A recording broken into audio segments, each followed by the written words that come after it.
listeners. Welcome to Shit That Goes On in Our Heads, the podcast where we normalize conversations around mental health.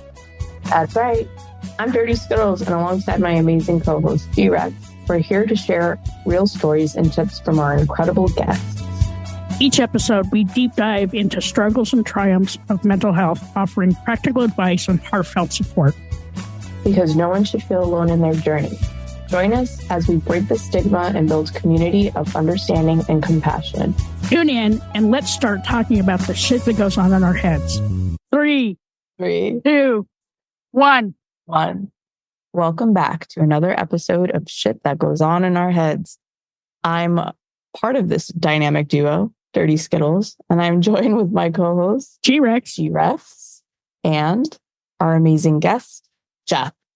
Welcome to this chaotic circus, Jeff. How are you doing today? Thank you, Dirty Skittles. Good to be with you. I'm just fine. How are the two of you? Fucking hanging in there. We're living the dream, man. We record one Saturday a month, and this is episode number 3. So, but and we get a little bit more giddy as the day goes on. So we're good. Yeah, you've caught us at prime time. Not sure if it's the best end of prime time, but we're here.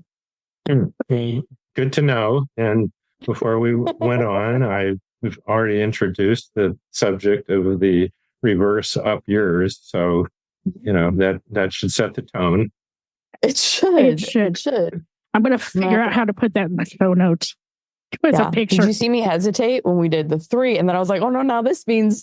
No, I closed my eyes. Yeah, because you could have stopped it too and given the English reverse up double yours. Down. Yeah. I doubled down. I was like, I don't know how to count. Yeah, I know. Is it 3, 2, 2? And then we say it, yeah. It's all 3s. 3, 2, 1, done. You look kind of like one of those rappers, Yeah. We're throwing up gang signals all of a sudden. Yeah. Oh, my word. So are you drinking coffee? Are you a coffee drinker or a tea drinker? It's nice. Love it. Where are you based out of? I'm in Indianapolis, and we live on the White River in an area called Broad Ripple, which is an old part of town. It's actually was a village, so it's called Broad Ripple Village, and we're really lucky to live here. It's a beautiful area. I look out my back door windows and I see river and trees, and yet we're inside a big city with over 1 million people in an urban area and all the advantages of a big urban area, but it looks like we're out in the country. So that sounds beautiful. Beautiful. I know, right? Yeah. Picturesque, if you will. Is that where you grew up? I grew up in northern Indiana. So Indianapolis is in the center of the state, and my hometown was Goshen, which is up just below the Michigan line. Oh. I was just thinking, I feel like this is one of those areas where you don't know it's there unless you're there, but I've never been to Indianapolis, so no idea. That's because you're a homebody. It used to be called Indianopolis because it was really a pretty boring city 30 years ago or so. But in the last few decades, it's grown. It's got a very vibrant cultural life. And so, yeah, it's a much better place to live now than when I first moved here, when I went to law school. Oh, law school. Nice. Yeah, that's what brought me here. That's what's brought you to Indiana or to... Gosh, it's such a fascinating... Really? Yeah, he has such a fascinating story. I can't wait. Okay, well, before you get into it, can I tell you that I always fantasize that instead of going to school, so I went to school for baking and pastry arts. Don't ask why. Anyways, but it was between law school and baking and pastry arts, and I chose cakes and cupcakes, and I think I regret it, to be honest. I'm like, I want to be a lawyer. It would have been fun. But it sounds like it may be not fun. So tell us your story, Jeff. How was being a lawyer? I would not recommend law to most people. It's got law school is difficult, boring, annoying, filled with boring and annoying people. So, the thing is, you can do a lot of very good things as a lawyer. You can, change people's lives for the better or for the worse. You can change your community for the better or the worse. And sometimes in really big cases, the whole nation or the world. So, that part of it, and I was able to do some important social justice cases and also a lot of individual cases where, it seemed like I helped people, got them out of a jam or, worked a problem out for them. But, you take your clients and your cases as they come in. And so I was not always on the side of truth, justice, and the American way. And that can be sort of awful. But the process of litigation is it's painfully slow and frustrating. And I was very glad when I could leave the law behind, which I was in it for 30 years. Yeah, a long time. Yeah. Am I allowed to ask questions about that career? About sexist? No, about your career. Oh, about being a lawyer. Why did I hear sexist in there? I'm not sure. Yeah, sure. I mean, we're the three of us are here to talk about whatever the two of you want to talk about. I'm just curious. So I will kind of go off on side missions is what I call it. But so you practiced for 30 years. You said that sometimes you got to choose. Well, sometimes you were on the side of justice in the American way. But then you mentioned that, does that mean that you would sometimes represent somebody that maybe you don't want to? Or what does that mean? What's the other side of it?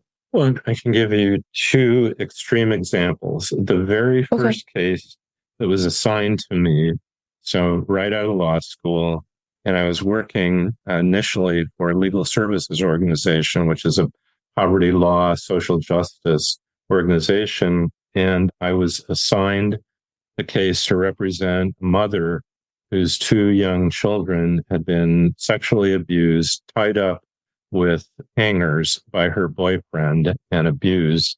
And it was my job to try to prevent her from losing her parental rights, because the state not only had criminally prosecuted both her and her boyfriend, but there was a civil administrative proceeding to take away her parental rights. And so, she was kind of a pathetic person who was just, not, she was, in those days, we would have said she was retarded, but mentally deficient, who was led by a much stronger personality boyfriend who was an awful criminal person. And on the one hand, I didn't think it would be the best thing for her rights to be totally terminated.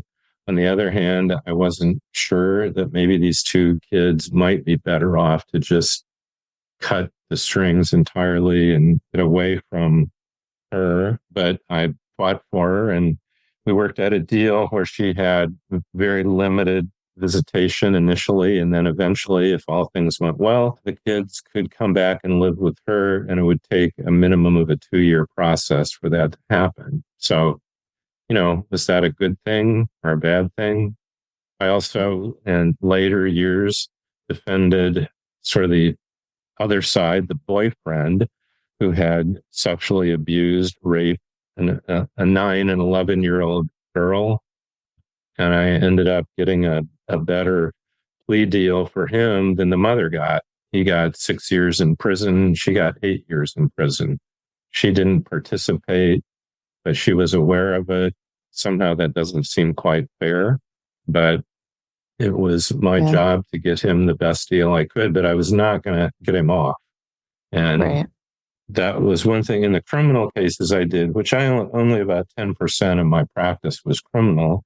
I always told the person, the defendant, that if you did it, you're going to tell me, and I'll try to work out the best plea deal for you I can, but I'm not going to try to get you off if you're guilty, because it's your responsibility to accept responsibility for what you did. And then we'll try to help you out from that point on. So that, which is unusual. Most criminal defense lawyers would tell their clients, don't tell me if you did it. I don't want to know. All I want to know is your alibi. So. Yeah.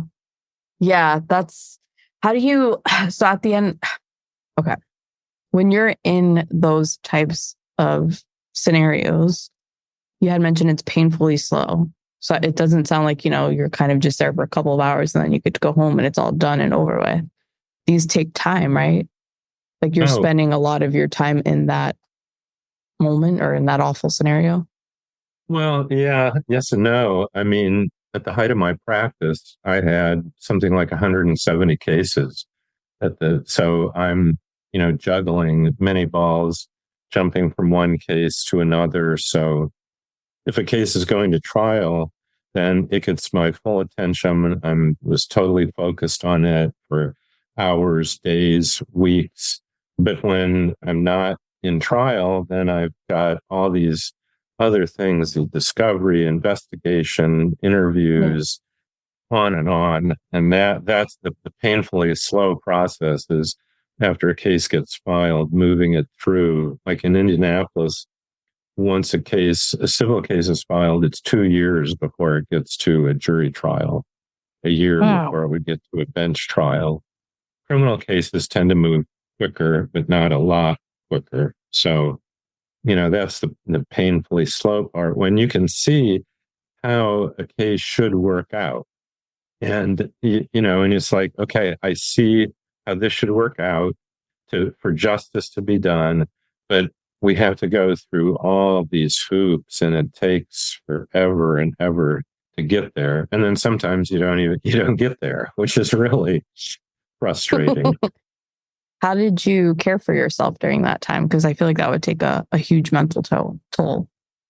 Yeah. Well, actually, this kind of goes back to what G-Rex and I talked about, which now seems like a long time ago. And it was painfully slow to get to this interview from our initial chat months ago.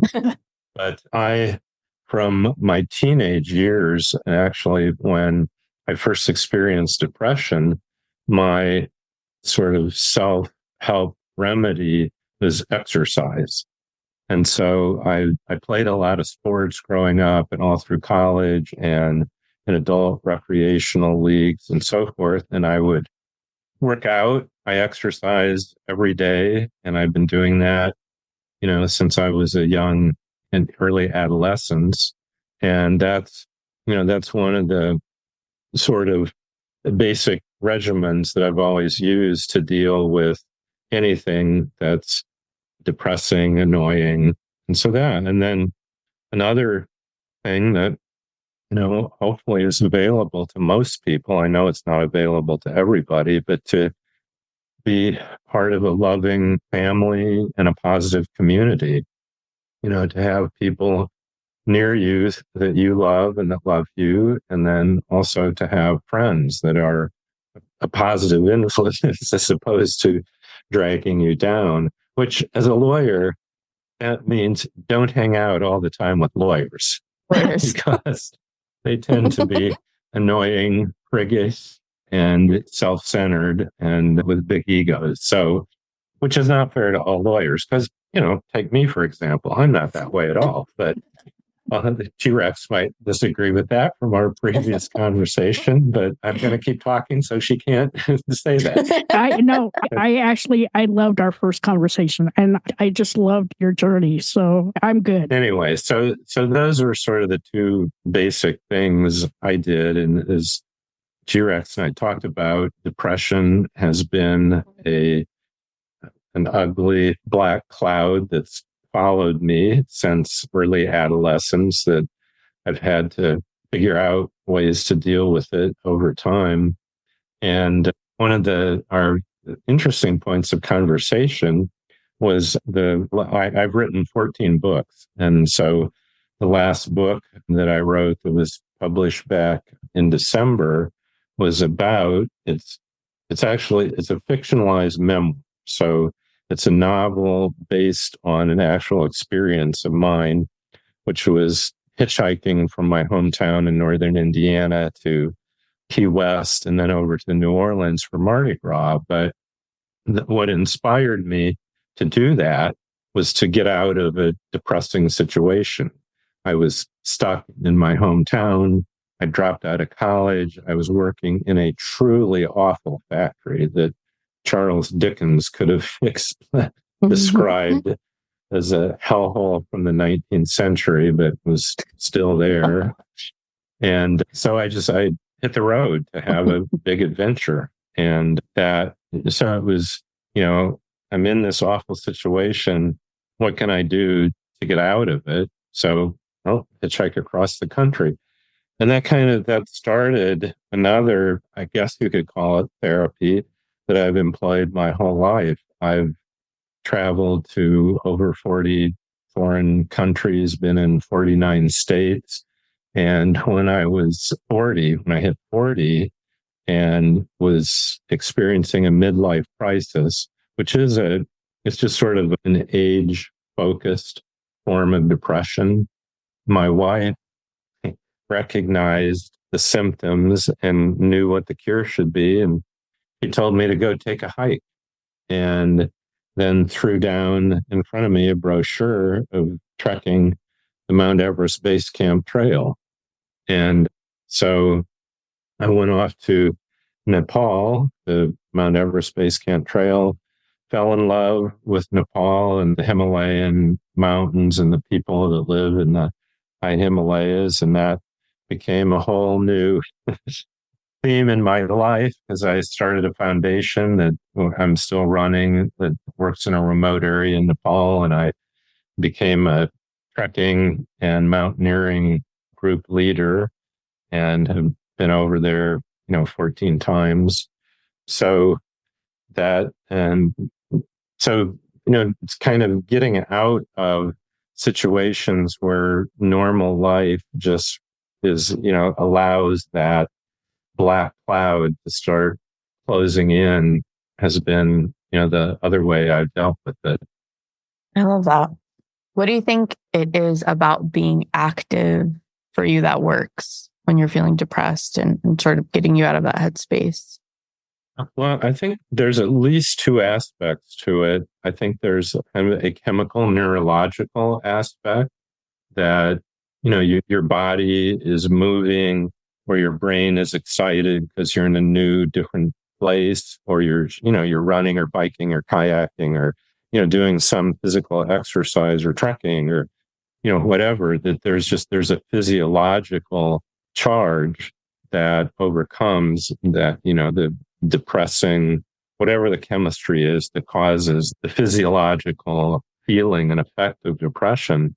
And I think the other thing is that if you're doing something that you enjoy, even if it's painful, like, running or swimming long distance can be painful, but at the same time, it's like, yeah, this feels good, especially if you hit that second wind, or you're just, you're fit. And so it feels good to be able to do something where your body is just maxing out.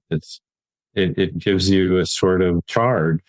And I know that it's partly genetic and it's just partly brain chemistry, why some people are prone to depression and other people aren't. And so those of us who are, those are the sorts of simple things that we can do without taking drugs and without seeing a psychotherapist. Yeah. So, Jeff, I have a question to ask you. When we first met, you were getting ready for hip surgery. And when you were having that downtime, what did you do to keep your mental state, at like kind of status quo? Yeah, it was a really interesting experience.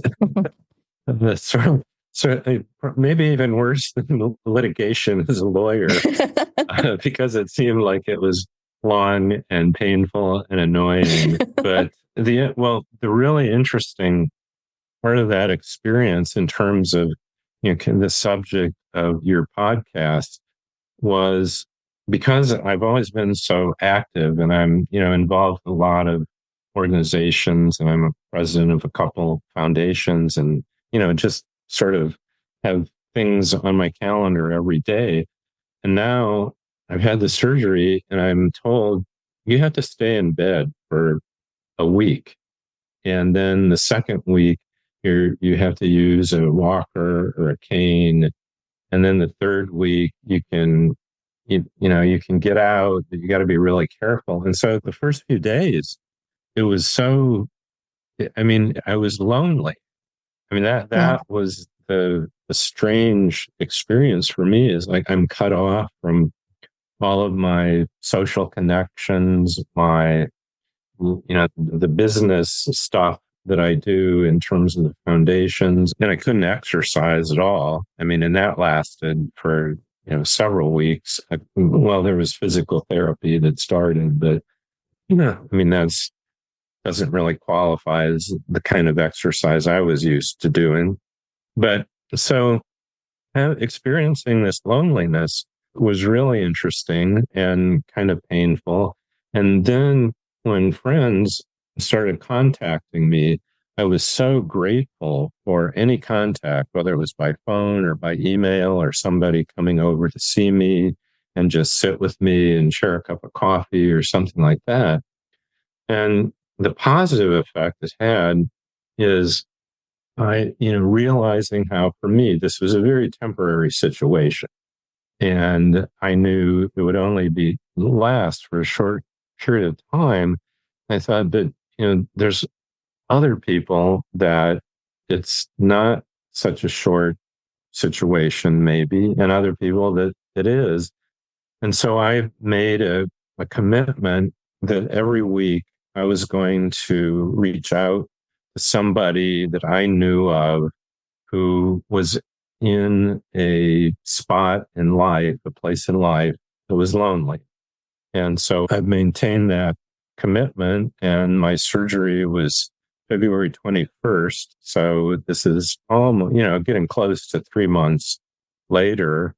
And I've, tried to be very programmatic about thinking of somebody, at least one person each week to reach out to. And that's been very gratifying in a lot of ways. Sometimes I feel like, I'm busy and I don't want to bother with this, but no, I made that resolution. So I'm going to do it. And each time I do, it's that thing about doing good for somebody else does good for you. There's this mutuality that's uplifting, even when it's like, hey, it's going to just feel like work. And then you let go and you do it. And, oh, no. Okay.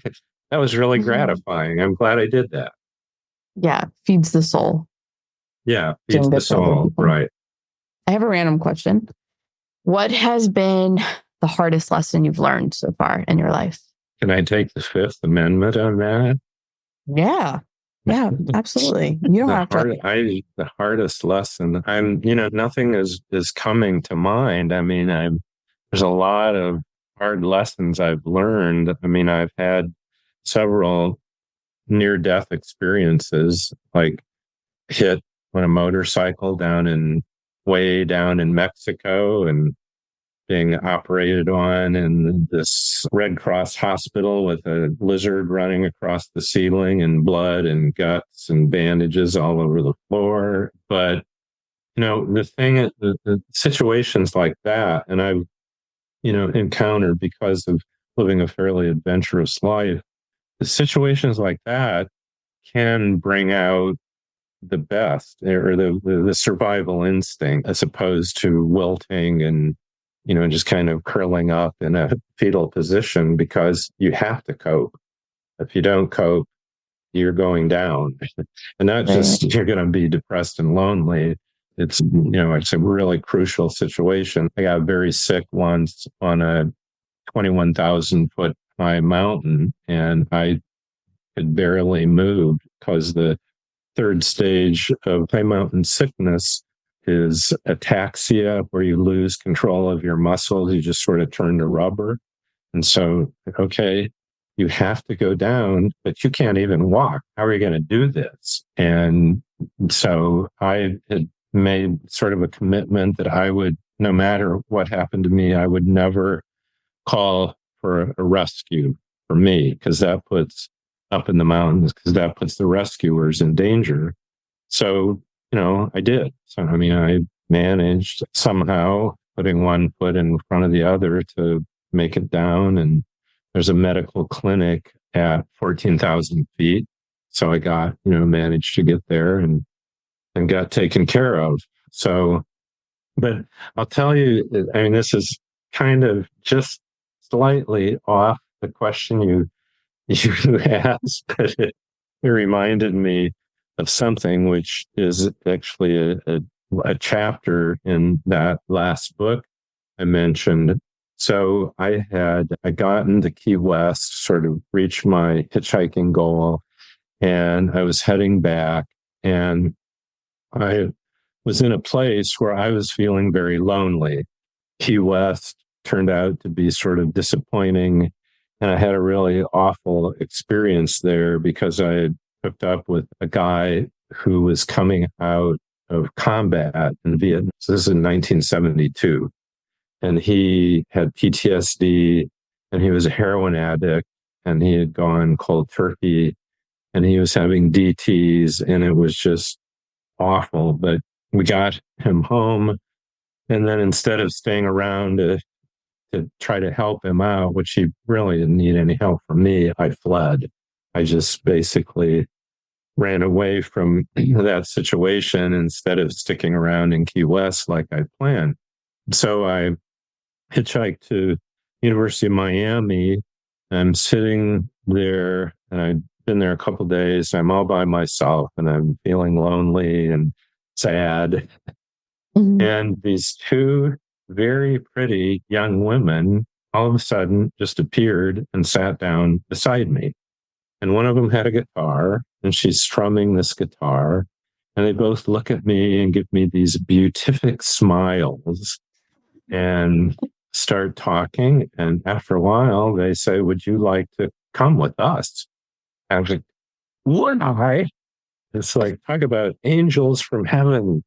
So I said, yeah. And I followed them. And they talked about a commune, that they lived in a commune. And I was thinking, oh, wow, people running around naked and growing vegetables and living off the land and hippies and, sex, drugs, rock and roll in a commune. But instead, we get on this old school bus, and it drives for about an hour, and there's a whole bunch of other people on the bus. And it turns out they're taking me to a Children of God compound. The Children of God, it's still around, but it's a cult, which its leaders were accused of sexual abuse. It was a truly awful cult in a lot of ways. It expected you to give all of your material wealth to the cult, mm-hmm. and then it would assign you menial tasks to do. And if you were attractive, either male or female, in the leader's opinion, they would send you out to do what they called flirty fishing.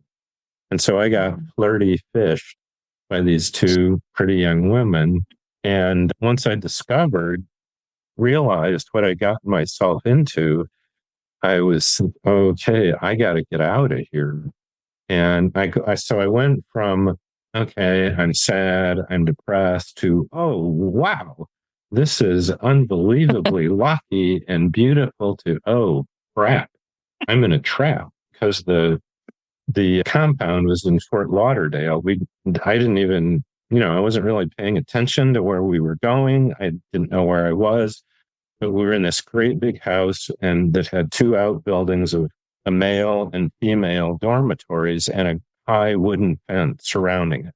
So there was no obvious way. And with, not exactly guards, but two people were assigned to me to be my friends, to be with me every minute of the day. So I'm thinking, I got to get out of here, but I'm being watched the whole time. Anyway, so I waited till about 2 o'clock or so in the morning, everybody's asleep, and I escape. But very long-winded answer to a bad situation and a problem to solve. Yeah, I'm fascinated by that story. Yeah. Whoa. Read the book. It's a chapter. Yes. Tell us the name of the book so we can, any other listener besides me that's fascinated by this story, where can we read it? The title is A Hitchhiker's Big Adventure. And it's the easiest way to get it is just go to Amazon and either, input my name or input the title of the book. So, or I have a website. You can go through the website, although it just takes you to the Amazon buy page for it. I have one more question, but G-Rex, I don't want to keep hogging up his time. Well, that's fine. It's okay, because I got to have an amazing conversation with him. So. I'm jealous. So, Jeff, what keeps you humble? I'm not sure I am. People have told me that I come across that way. Other people have told me I'm a conceited prick. But so I'm not sure that I can say I am humble to answer that question.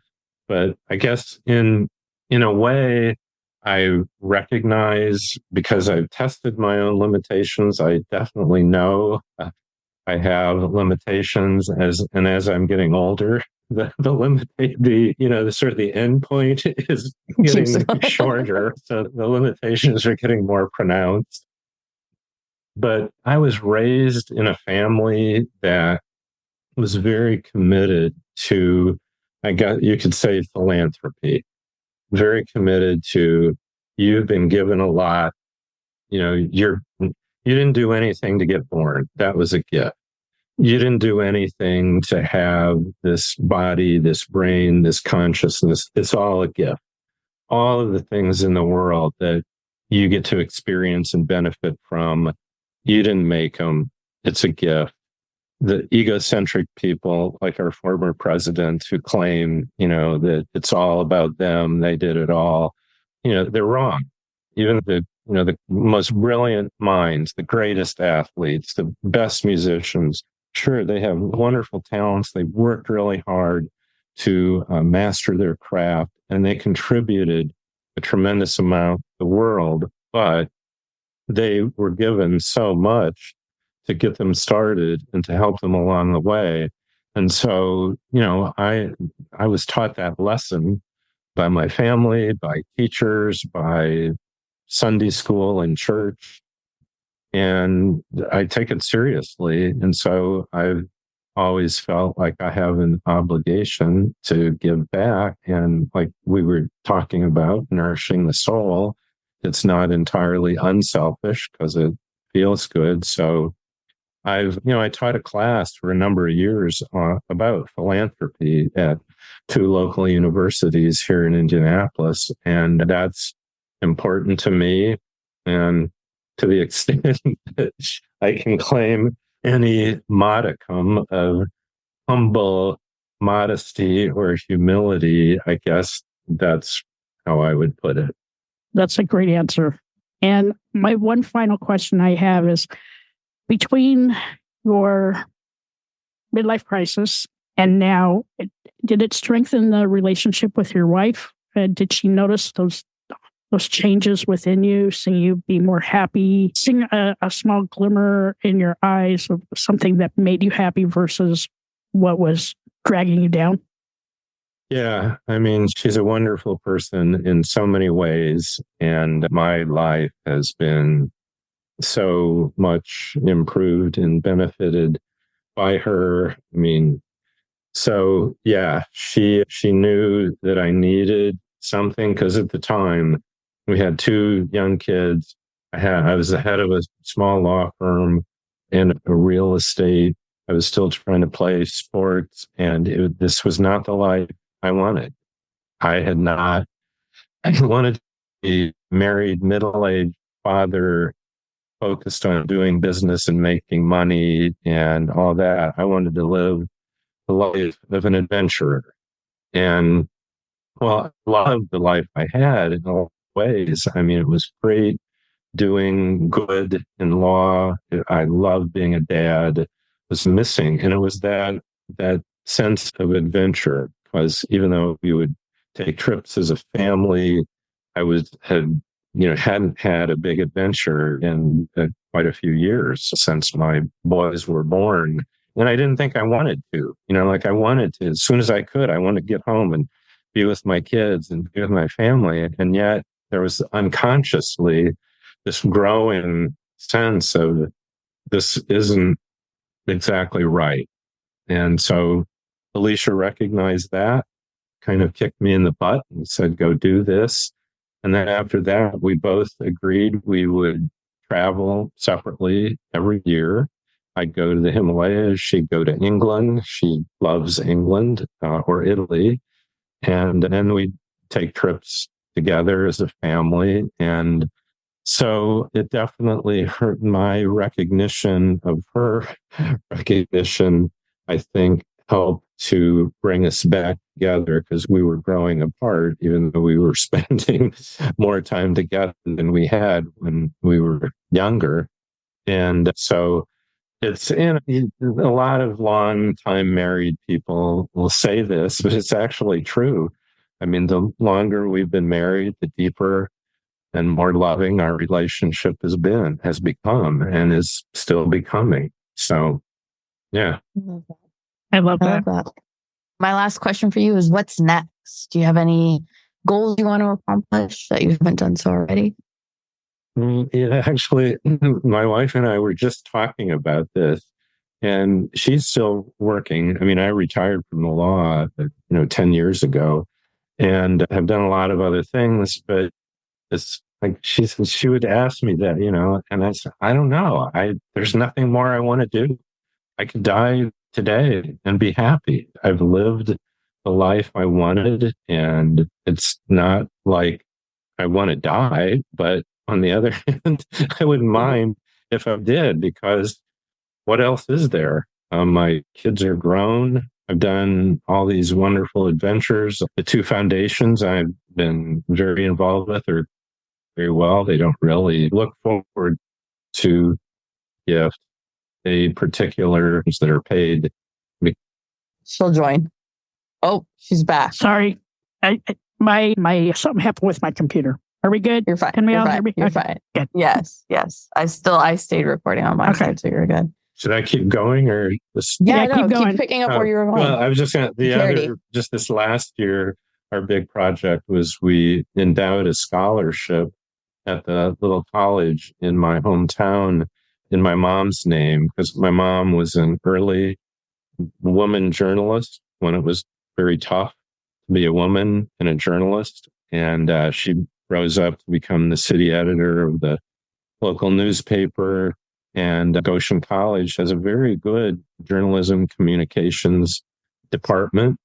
So we've endowed a scholarship there every year ad infinitum. Will fund one student's or two students' education through college. So that's, wow, very gratifying. And that's what I do look forward to, coming up with those, discovering those sorts of things that we can do with this big pile of money that the law gave me. That's awesome. I love that, though. I love that that's what you're choosing to do next. So thank you. I appreciate you taking the time and chatting with us and letting me kind of poke your brain a little bit about just legal fun stuff. Thank you so much, Jeff. I really appreciate it. Yeah. Awesome. Well, I hope you enjoy the rest of your Saturday. Yes. Enjoy your Saturday. Thank you. Namaste. Namaste. Thank you. Bye. Bye, guys. Hi, all. Thank you so much for listening to this episode. I'm G-Rex. And I'm Dirty Skittles. Don't forget to subscribe, rate, and review this podcast. We'd love to listen to your feedback. We can't do this without you guys. It's okay to be not okay. Just make sure you're talking to someone.